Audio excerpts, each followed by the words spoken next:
Buenos días, ¿qué tal? Mi nombre es Ignacio Urteaga y voy a compartir hoy con ustedes cómo es la ciencia de datos, a qué se parece, qué aportes nos puede hacer a distintos negocios, como para que podamos subir nuestro negocio a esta nueva ola y aprovechar estas herramientas. Fantástico. Entonces, primero vamos a ver qué es esto de la ciencia de datos y para qué sirve. Entonces, vamos a empezar por hacer un poquitito de historia, ¿sí? Entonces, ¿qué pasó con esto? Bueno, pensemos lo siguiente. Hace 200 años, ¿cuántos ingenieros electrónicos había? Cero, ¿no es cierto? Bueno, y entonces, ¿cómo es que llegamos a tener ingenieros electrónicos? ¿Quién le firmó el diploma al primer ingeniero electrónico?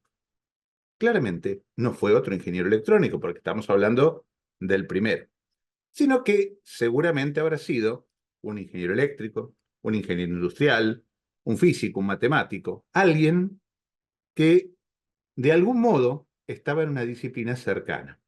Y los que le dieron las clases y los que formaron a la primera camada venían todos de afuera. ¿Qué nos muestra esto? Que cuando una disciplina aparece, convoca gente de otras disciplinas cercanas, de otras disciplinas que tienen que ver con el campo, ya sea porque le aportan herramientas, ya sea porque le mandan gente.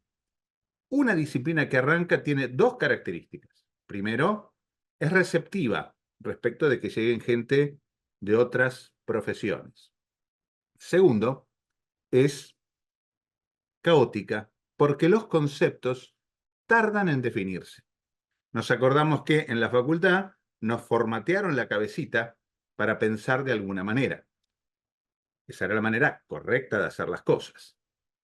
Pero no todo es igual, porque distintas carreras tienen distintos objetos y por lo tanto no hace todo el mundo las mismas cosas. ¿Eh?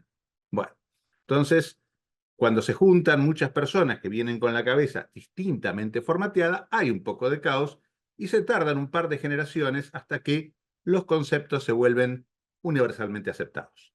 En ese momento estamos hoy con la ciencia de datos. Es receptiva y todavía no hay completo acuerdo entre lo que son los conceptos. ¿Cuáles son esas disciplinas que nos fueron aportando gente, herramientas, métodos? Bueno, la más antigua, vamos por orden de aparición, es la estadística. La estadística la viene estudiando la humanidad hace cientos de años, con mucha dificultad porque el modo de pensar estadístico es de algún modo no completamente natural para nosotros. Pero bueno, se estudia. Bien. Después, otro aporte fuerte vino del lado de las bases de datos relacionales. Las bases de datos relacionales nos sirven como la forma más sencilla, más transparente de poner las manos sobre los datos. Claro, al principio esas bases de datos relacionales vivían para soportar los sistemas transaccionales, como el ERP, el CRM, ¿sí? Sistema de facturación, liquidación de sueldos, todas las cosas que hacen al día a día de las organizaciones. Ah, muy bien. Sin embargo, también sobre esas bases de datos cargamos las aplicaciones que llamamos de Business Intelligence, de inteligencia de negocios. ¿Por qué? Bueno, porque nos servían para mostrar gráficos dinámicos que nos permitían describir de una manera clara la realidad del negocio. Esto era consumido por los gerentes y otras personas que quizás no tenían las habilidades técnicas para extraer las cosas de la base de datos por sí mismos y se trababan si tenían que empezar a pedir reportes de las cosas por única vez. Entonces, esto permitió que los usuarios que tenían que tomar decisiones tuvieran un acceso más directo a los datos. Pero ahí se armó un problema. ¿Por qué? Porque estas aplicaciones de Business Intelligence consumían muchos recursos, con las consultas, que finalmente terminaban cargando a la base de datos transaccional. Y eso hacía que la base de datos transaccional se fuera poniendo lenta. Las aplicaciones que soportaban el día a día de la organización se iban poniendo lentas. Y eso no era bueno. Muy bien. También surgió, en paralelo y mirando a estas bases de datos transaccionales, el concepto de minería de datos, data mining. ¿Sí? ¿Qué es esto? Esto es buscar en los datos patrones. Por ejemplo, ver quién me va a devolver un crédito y quién no. O quién puede tener esta enfermedad y quién no. O a qué paciente le tengo que dar el alta y a qué paciente no. Bueno, todo eso se trató de hacer también con el data mining, que también cargaba las bases de datos transaccionales. Y entonces inventaron un almacén de datos. El almacén de datos es un lugar donde vamos guardando datos limpios. ¿Por qué? Porque esos datos limpios son el resultado de refinar lo que está en las aplicaciones transaccionales. ¿Y por qué hace falta refinarlo? Bueno, porque no siempre los usuarios cargan toda la verdad, solo la verdad y nada más que la verdad, sino que a veces buscan esquivar trabajo, cortar esquinas, o van cambiando con el tiempo los criterios con los cuales se graban las cosas. Es inevitable. Entonces se hace una limpieza de esos datos y se los guarda en un almacén en el cual están optimizados los datos para facilitar su lectura. Entonces ya no estamos cargando a la base de datos transaccional, sino que estamos cargando otro hardware con otro software que es el que va a tener el almacén de datos. Bueno, bien, fantástico. Y lo primero que tenemos que hacer antes de hacer data mining es el análisis exploratorio. Es la primera toma de contacto con los datos, ver cuántos datos hay faltantes, qué correlaciones tienen, cuáles son los extremos, si hay datos raros. Es muy importante tener claro que nunca eliminamos un dato verdadero, por raro que sea. Si es verdadero, no se elimina. ¿Por qué? Bueno, por una cosa muy triste. Si yo elimino datos raros, estoy reduciendo arbitrariamente la variabilidad, la incertidumbre que tengo. Y claro, al que tiene que tomar una decisión, no solo le tengo que decir una respuesta, sino que le tengo que dar un margen de error, un margen de incertidumbre, para que pueda tomar una decisión sana. ¿Ah? Muy bien, no es lo mismo un negocio en el cual nos dicen, vas a ganar entre 90 y 110, a un negocio que nos dicen, vas a quizás perder todo, quizás ganar 300. No me sirve, no es lo mismo. El primero es un negocio, el segundo es una maldita apuesta.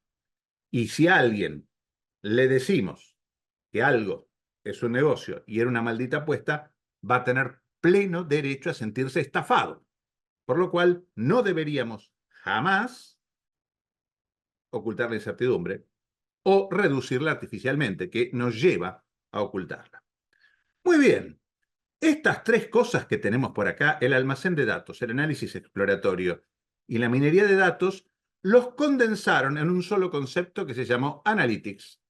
Entonces, dentro de Analytics vamos a tener el almacén de datos, vamos a tener la extracción, transformación y carga del almacén de datos, vamos a hacer el análisis exploratorio y vamos a hacer lo que es la minería de datos de dos maneras. Tenemos dos modos de hacer las cosas.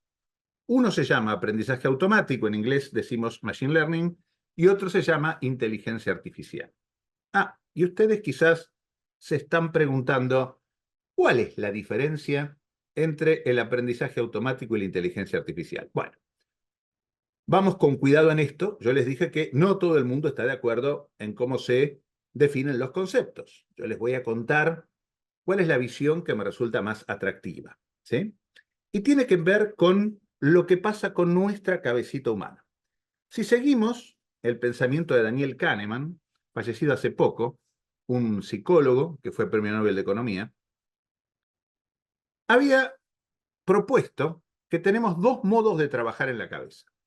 Y para no cargar con ningún prejuicio a nuestros modos de trabajar, lo llamó sistema 1 y sistema 2. Ah, bueno, muy bien. Y entonces, bueno, entonces el problema que tenemos es que, ¿cómo son? ¿En qué se diferencian? Veamos. Sistema 1 es el que trabaja por asociación. Entonces, por ejemplo, si decimos, ah, veo humo, debe haber fuego. Ah, oigo, veo un relámpago, espero el trueno. Eso es asociaciones. ¿Bien? Eso lo hacemos sin esfuerzo. Nos sale automáticamente. Ah, muy bien. Pero, ¿qué hace sistema 2? Bueno, si yo les digo que multipliquen 24 por 26 sin papel, sin calculadora, la mayoría va a decir, uy, no, no quiero. Ese uy, no, no quiero, significa que se está activando sistema 2. Sistema 2 es resistente a ser activado, es vaguito, pero es el responsable del pensamiento racional. El Machine Learning, ¿qué hace? Y se parece a sistema 1. Salta de las entradas hacia las salidas sin recorrer la lógica interna del problema. Ah, ¿y la inteligencia artificial? No, la inteligencia artificial se toma el trabajo de recorrer la lógica interna de los problemas. Un ejemplo de inteligencia artificial serían redes bayesianas.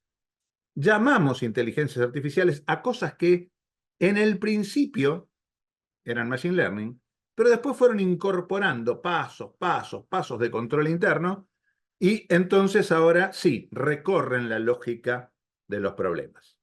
Muy bien. Igual, llamarlo inteligencia artificial es una metáfora y como toda metáfora, para algunas cosas sirve, para otras cosas no. Muy bien, muy bien. Pero no dijimos todavía qué es la ciencia de datos. Bueno, a mí me gusta pensar que es aplicar el método científico a los problemas de negocios de las organizaciones desde los datos que las organizaciones tienen. Ahora, acá tenemos dos problemitas que es importante discutir. El primer problemita que tenemos es esto de el método científico. ¿Qué es el método científico?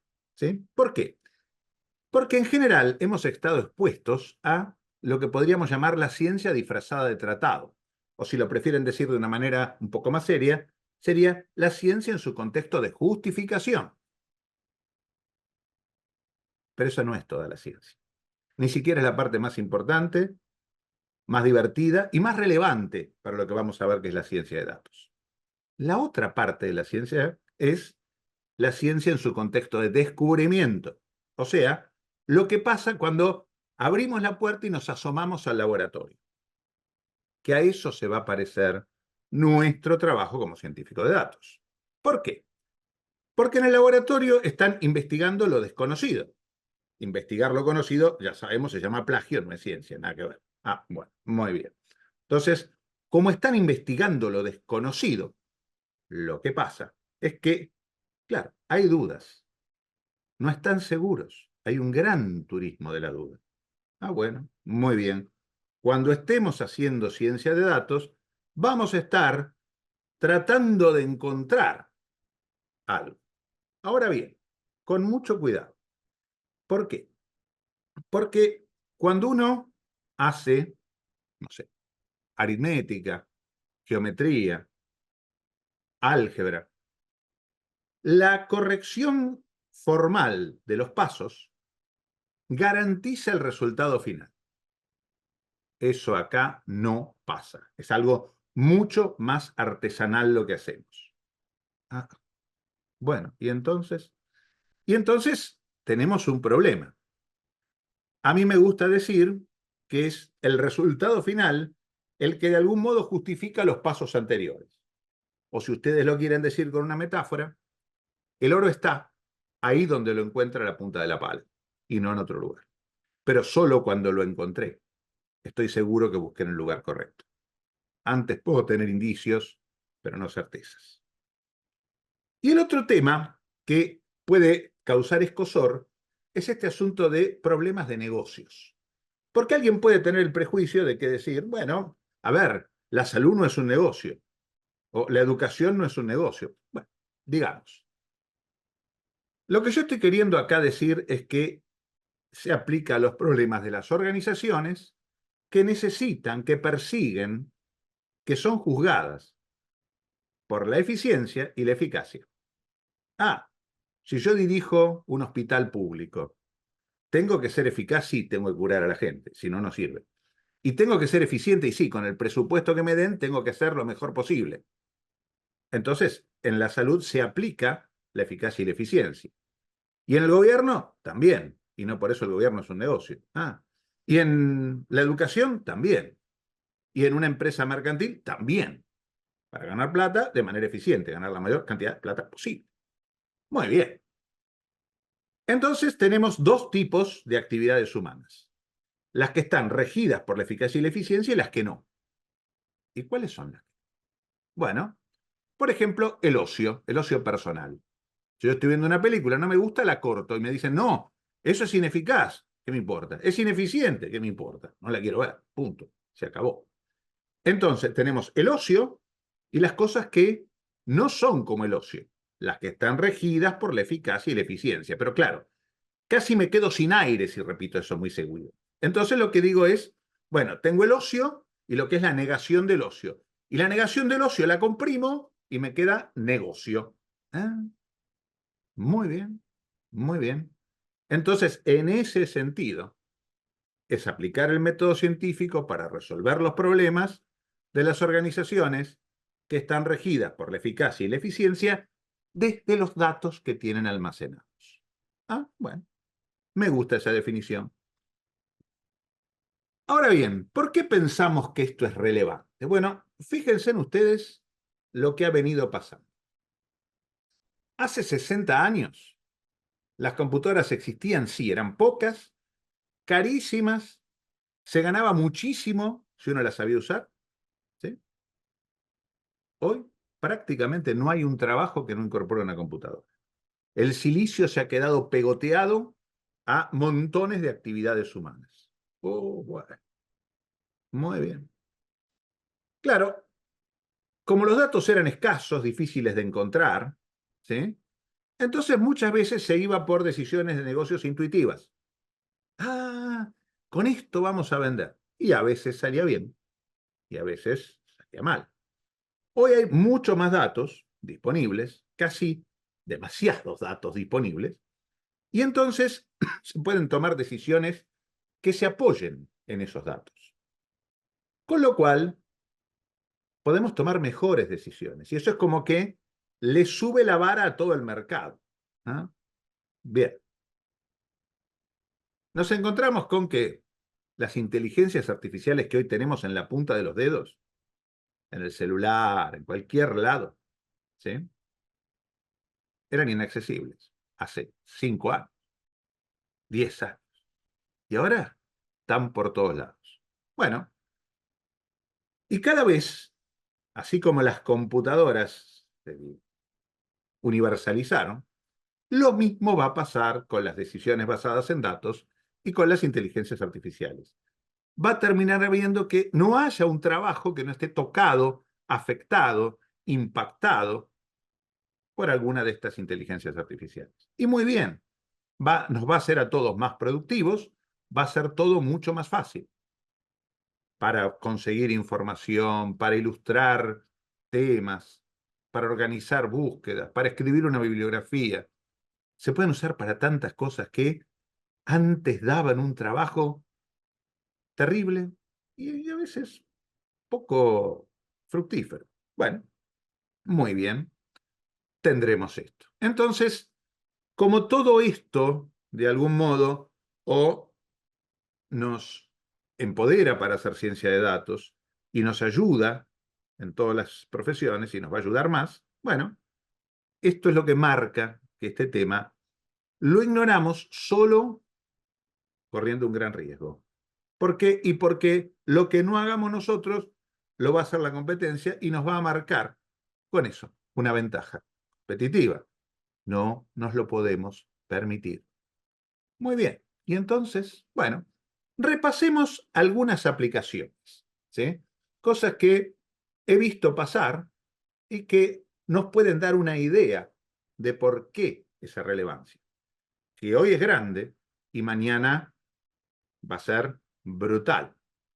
Y además hay que tener en cuenta que lo mismo que pasó con la informática, que empezó por las organizaciones grandes de gran presupuesto, ahora y después fue bajando de nivel. Bueno, tenemos esa dificultad, ¿no es cierto? Bueno, bajando de nivel quiere decir llegando y penetrando a organizaciones cada vez más chicas.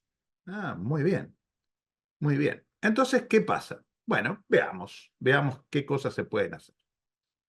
Primero vamos a pensar en el marketing digital. El marketing digital tiene de particular que tiene muchísimos datos de los clientes.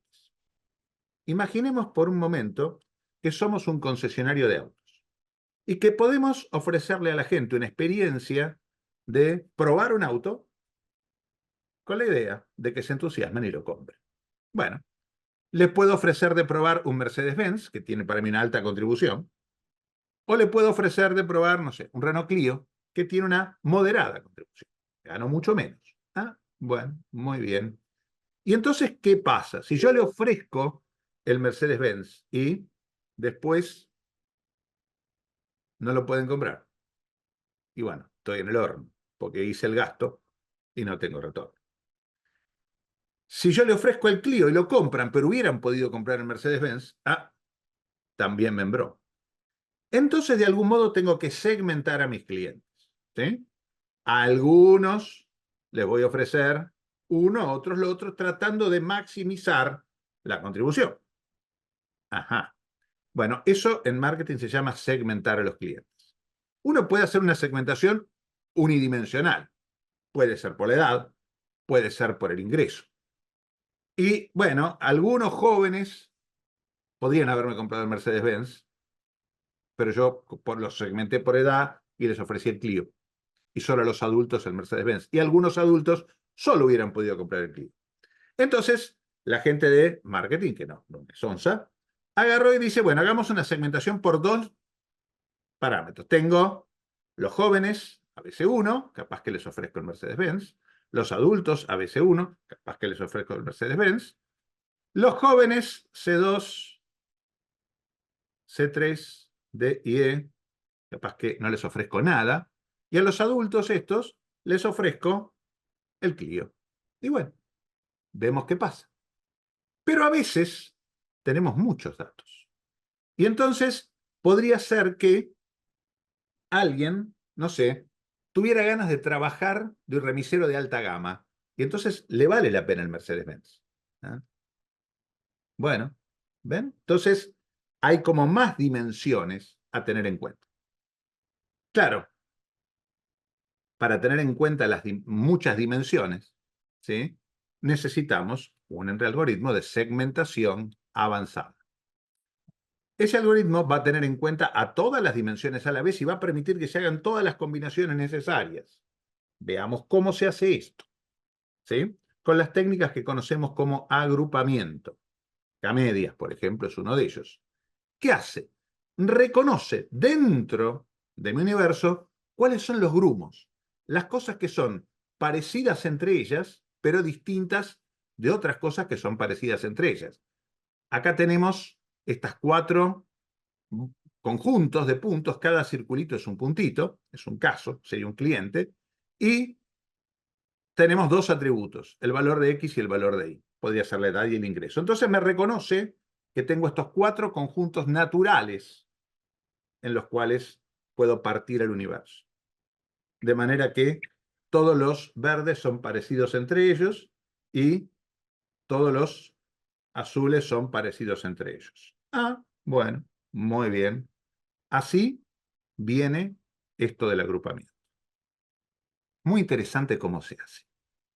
Uno agarra y empieza por asignar cada uno de los puntitos chiquititos a un conjunto al azar. 1, 2, 3 o 4. Al azar.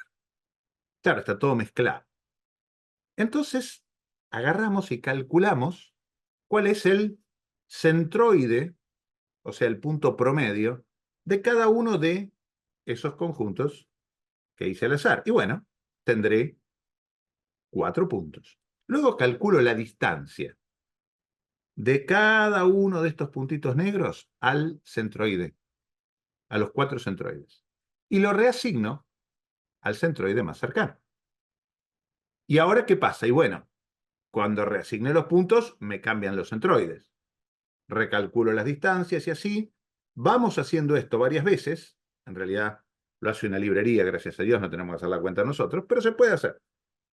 Y finalmente los centroides van migrando y terminan acomodándose de esta manera. Ojo, no siempre, porque como partimos de algo que involucraba el azar, no necesariamente va a ser repetible. Con lo cual, mejor que nos aseguremos de hacerlo varias veces para conocer los márgenes de incertidumbre.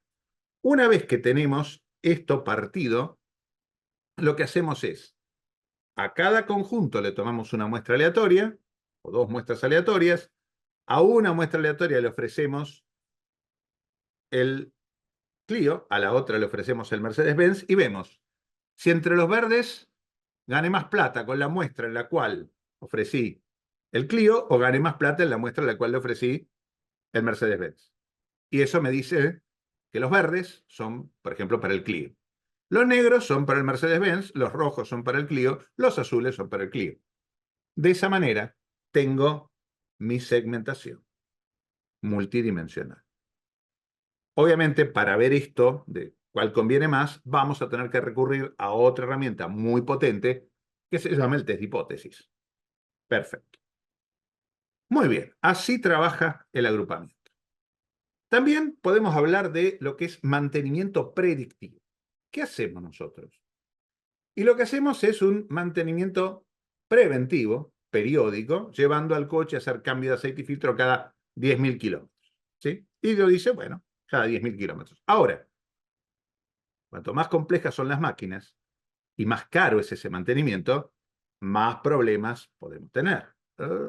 A ver, bueno, imagínense, por ejemplo, que tenemos una válvula, ¿sí?, que está activada tomando energía de una batería, o una bomba tomando energía de una batería, y la batería se carga con un panel solar. Si me falla la batería, que vieron ustedes que las baterías tienen un tiempo de hacerse viejas, y ya después no funcionan, deja de funcionar la bomba y pierdo la producción, digamos, de un pozo de petróleo. No me gusta la idea, ¿no? Y entonces, entonces uno va midiendo lo que pasa con la batería. Si yo la quiero cambiar todos los años, quizás la cambie muchas veces sin necesidad y otras veces se me desgaste antes, por el motivo que sea. En cambio, si yo pudiera predecir cuándo, mirando cómo evolucionan las tensiones de esa batería, cuándo necesito cambiarla, entonces la cambio solo cuando necesito y nunca, si hago la predicción bien, me quedo sin mi producción de petróleo. Ah, muy bien. Entonces, con esto conseguimos no cambiar lo innecesario y no quedarnos sin funcionamiento. Es el mejor de los mundos. Es lo que llamamos mantenimiento predictivo. Muy bien. Otra cosa que se puede hacer con redes neuronales, vecinos cercanos, árboles de decisión. Acá vamos a necesitar lo que se llaman un algoritmo de aprendizaje supervisado. Vamos a necesitar una historia del pasado que me diga cuándo falló la batería, cómo venían las cosas, y con eso vamos a construir el resultado. Muy bien. Otra cosa que nos atañe tanto a la ingeniería industrial como a cualquiera que tenga un depósito, podría ser un comercio, es el problema que se llama del picking. Yo tengo que armar un pedido y para armar ese pedido tengo que juntar varias cosas que están en distintos lugares del depósito. Podemos usar algoritmos genéticos para ver, teniendo en cuenta la frecuencia con la que se pide cada cosa y lo que me cuesta transportarla, cómo me conviene distribuir físicamente mis mercaderías en mi depósito. Y eso elimina tiempo, esfuerzo y costo de armar los paquetes. Muy interesante. También he usado esto como apoyo a los equipos de recursos humanos. ¿Para qué? Para hacer selecciones de personal masivas. ¿Y por qué pasa esto? Bueno, les cuento. Cuando uno tiene una vacante que cubrir, igual va a hacer muchas entrevistas a muchos candidatos. Lo que nos hace pensar que si tenemos muchas vacantes para cubrir, vamos a hacer muchísimas entrevistas, un montón. Y bueno, si hacemos muchísimas entrevistas, ¿qué nos va a pasar? Vamos a necesitar muchos entrevistadores. Y no van a hacer todo lo mismo porque los seres humanos somos así, no hacemos todo lo mismo. ¿Ah? Y entonces vamos a tener poca consistencia en el filtro, con lo cual el filtro va a fallar y vamos a tener gente que sirva o no sirva más o menos al azar. Esto es terrible. ¿Sí? Este proceso es, por lo tanto, caro, porque muchos de los que pongo a llenar mis vacantes terminan no sirviendo. Yo me acuerdo cuando implementamos esto, necesitábamos pagar 100 sueldos para conseguir una persona que durara 6 meses y se pagara el sueldo. Era espantoso. Era un proceso carísimo. Ah, bueno, muy bien. ¿Qué hicimos? Bueno, hicimos un prefiltrado, ¿sí? De manera de que solo llegaran a los entrevistadores humanos los candidatos que tenían más probabilidad de ser buenos vendedores. ¿Cómo lo hicimos? Bueno, les hicimos rellenar una encuesta que tenía datos del tipo sociodemográficos, o sea, la edad, el nivel de estudios alcanzado, el nivel de estudios del padre, de la madre, cuántos hijos tenía, qué proporción del ingreso familiar aportaba habitualmente. Y también un conjunto de 200 preguntas, con un formulario de Google, fue muy divertido esto, que brindaban un perfil de personalidad. Era lo que se llamaba una encuesta validada, ¿sí? Un test validado. ¿Qué quiere decir validado? Que muchos psicólogos se habían puesto de acuerdo que las respuestas que se daban en ese test describían la personalidad de la persona de una manera razonable. Ah, bueno, muy bien. ¿Y qué hicimos con esos datos? Bueno, entrenamos de manera supervisada un algoritmo que se llama reglas de asociación. Las reglas de asociación las entrenamos para predecir cuáles iban a ser los buenos y también las entrenamos para predecir cuáles iban a ser los malos, los que no iban a cumplir, los que no iban a durar. Y entonces, ¿qué ocurrió? Bueno, dijimos, a los que cumplan más de 2 reglas más de bueno que de malo, los vamos a entrevistar. Y a los que no, no.